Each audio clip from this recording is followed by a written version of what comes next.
अस्सलाम वालेकुम दोस्तों। आज जैसे काउंटिंग चालू है, इतनी ज़्यादा गर्दी है हर पार्टी के मानने वालों और वर्करों की। मैं इन सब से अपील करना चाहूँगा कि कोई ऐसा कदम ना उठाएं जिससे शहर की अमन की फ़िज़ा में कोई खलल आए। ज़्यादा हंगामा करना या फिर ऐसी कुछ बातें जो सुनी सुनाई हों, अफवाहें हों, इन पर ध्यान ना दें। और इसी तरह से मैं ये कहना चाहूँगा कि सारी पार्टी के जो वर्कर्स हैं और जो मानने वाले हैं, वो पटाखे वगैरह और बहुत सारी चीज़ें ऐसे लेकर के पहुँच चुके हैं। ये सब सही नहीं है। आज जैसे आपको पता है कि इलेक्शन की वजह से कई दिनों तक स्कूलें वगैरह, मदरसे वगैरह बंद थे और आज से वो चालू हुए हैं या एक दो दिन पहले से। और हर किसी बच्चे को स्कूल जाना है, आपके औलादों को और जितने भी हैं। अगर आपने ऐसी कोई हरकत की जिससे तालीमी नुकसान हुआ तो इसके ज़िम्मेदार आप होगी। शहर की एक पुरअमन फ़िज़ा है और ये हमारे शहर का शुआर रहा है कि ये हमारा शहर मस्जिदों और मीनारों का, मदरसों का शहर है। यहाँ पर उलमाए कराम की इज़्ज़त की जाती है, यहाँ पर दीन परवान चढ़ता है। यहाँ से निकल कर बहुत सारे आलिम दीन और हुफ़ाज़ कराम दूसरे शहर में, हिंदुस्तान के कोने कोने में जा कर के अपनी दीनी खिदमात को अंजाम देते हैं। तो कोई ऐसा कदम ना उठाएं जिससे हमारे शहर की बदनामी हो। बहुत सारे लोगों को मैंने देखा है कि उनके हाथों में पटाखे वगैरह है या उनका जोश व खरोश बहुत ज़्यादा है। जाहिर है कोई ना कोई एक पार्टी जीत कर आने वाली है और उसके अलावा जितनी भी पार्टियां हैं उनको हार का सामना करना पड़ेगा। तो जो भी पार्टी जीत कर आए तो मैं उनके मानने वालों से ये अपील करना चाहूँगा कि ऐसा कोई कदम ना उठाए। ऐसे पटाखे वगैरह फोड़ना ये सब किसी तौर से सही नहीं है। बल्कि जितनी भी हारने वाली पार्टियां हैं उनसे गले मिल कर के उनसे बातें करे, उनको तसल्ली दे। और जो हारने वाली पार्टियां हैं वो भी अपने दिल को बड़ा करके जीतने वाली पार्टी को मुबारकबाद पेश करे। यही एक सही रवैया होगा, इस्लामी शार होगा, हमारे मालेगांव की पहचान होगी। इसके अलावा जो भी हरकतें करने वाले लोग हैं, मैं उनसे ये गुजारिश करना चाहूँगा कि इस तरह पटाखे वगैरह फोड़ना, चिल्लाना, हू हा करना ये सही नहीं है। और इसके लिए मैं समझता हूँ कि हर पार्टी के ज़िम्मेदार ने, हर संजीदा फ़र्द ने कुछ न कुछ बातें कही हैं। इसलिए मैंने भी ज़रूरी समझा कि आप लोगों के गोश गुजार ये बातें करूँ कि हार और जीत होती रहती है।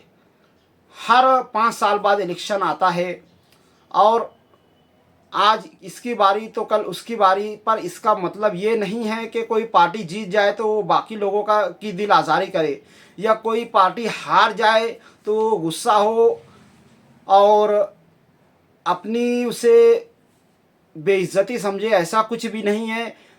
जो भी पार्टी जीतेगी वो मालेगांव की आवाम का फैसला होगा और जो भी पार्टी हारेगी वो भी मालेगांव की आवाम का ही फैसला होगा। हारने वाली पार्टी को चाहिए कि हारने के बाद ये सोचे कि हमारे अंदर ऐसी कौन सी कमी है जिसकी वजह से मालेगांव की आवाम ने हमें चुनकर लाना मुनासिब नहीं समझा। और जीतने वाली पार्टी को मैं ये कहना चाहूँगा कि उन्हें भी ये समझना चाहिए कि अब अगर हम जीत कर आए हैं तो ये एक बहुत ही बड़ी जिम्मेदारी हो गई है, हो चुकी है उनके ऊपर के मालेगांव शहर की आवाम ने अगर उनके ऊपर भरोसा करके उन्हें चुन कर लाया है तो मालेगांव शहर की आम आवाम के मसाइल को हल करने के लिए शद्द मद से जुड़ जाएं। ये नहीं कि सिर्फ़ और सिर्फ बड़े बड़े लोगों के मसाइल हल किए जाएं और उनके बारे में बताया जाए, बल्कि आम आदमी के घरों घरों में जा कर के उनके मसाइल को मालूम करके हल करने की कोशिश की जाए। इस बात का इंतज़ार ना किया जाए कि कोई हमारे पास आएगा तो हम उसके मसाइल को हल करेंगे। हमें जो भी जीत कर आए उन्हें ये चाहिए कि हज़रत उमर फ़ारूक रज़ी अल्लाह ताला अन्हु के दौर खिलाफत की सुन्नत को ज़िंदा किया जाए। जिस तरह से वो दिन के उजाले में और आधी रात के अंधेरे में घरों घरों में छुप कर अकेले में जा कर के देखा करते थे कि किस बंदे के कौन से मसाइल से जूझ रहा है और उसकी मदद किया करते थे। हज़रत उमर फ़ारूक रज़ी अल्लाह ताला का एक बहुत ही मशहूर वाक़या है कि एक बार वो आधी रात के वक्त अपनी खिलाफत के, सल्तनत के लोगों का जायज़ा लेने के लिए जा रहे थे और उस वक्त एक घर से एक माँ बेटी की बातें करने की आवाज़ आई। माँ अपनी बच्ची को कह रही थी कि बेटी दूध में पानी मिला दे, तो बच्ची ने इनकार किया। तो उसकी माँ ने कहा कि क्यों इनकार कर रही है? तो उसने कहा हज़रत उमर फ़ारूक रज़ियल्लाहु ताला अन्हु ने मना किया है दूध में पानी मिलाने को। तो उस औरत ने कहा कि उमर कहाँ देख रहे हैं? तब उस बच्ची ने कहा कि उमर तो नहीं देख रहे हैं, पर मेरा खुदा तो देख रहा है। और उसके बाद हज़रत उमर फ़ारूक रज़ियल्लाहु ताला अन्हु ने उस बच्ची को अपनी बेटी तस्लीम कर लिया, अपनी बेटी मान लिया।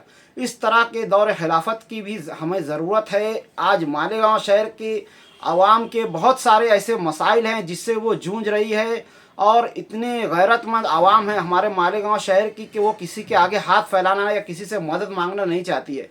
और ऐसी आवाम के पास हमारे लीडरान को जो जीत कर आते हैं, उनकी ज़िम्मेदारी है कि उनके ऊपर उनके पास पहुंच करके उनके मसाइल मालूम करें, ताकि कल रोज़ क़यामत उनकी पकड़ ना हो कि तुम्हारे शहर में जिन लोगों ने तुम्हें उम्मीद होकर के जीत कर लाया था, तुमने उनके लिए क्या किया। एक बंदा अपनी परेशानी से जूझ रहा था, तुम्हारी जिम्मेदारी थी कि तुम उसकी मदद करो, उसका कुछ करो, पर तुमने ऐसा क्यों नहीं किया। तो अल्लाह के हुजूर पकड़ होने से बचने के लिए, और ज़ाहिर अल्लाह की पकड़ बहुत सख्त होती है, वो दुनिया में भी दिखा सकता है और आखिरत में भी दिखा सकता है। उसको आपको पकड़ने के लिए आपके मरने का इंतज़ार करना ज़रूरी नहीं है। हम अपनी ज़िंदगी में ऐसे बहुत सारे वाक़यात, इबरतनाक वाक़यात देख चुके हैं कि किसने कोई गलती की और अल्लाह तबारक व तआला ने उसका जो हश्र किया वो रहती दुनिया तक कायम रहने वाला है। तो मैं ये चाहूँगा कि आप ऐसा कोई कदम ना उठाएं और अपनी फ़राइज़ से ऐसी कोई लापरवाही ना करें कि जिससे अल्लाह तबारक व तआला आपको कोई इबरत का मकाम बना दे। तो आज की वीडियो में इतना ही, मिलते हैं अगली वीडियो में, तब तक के लिए खुदा हाफिज़। अस्सलामु अलैकुम वरहमतुल्लाहि वबरकातुहू।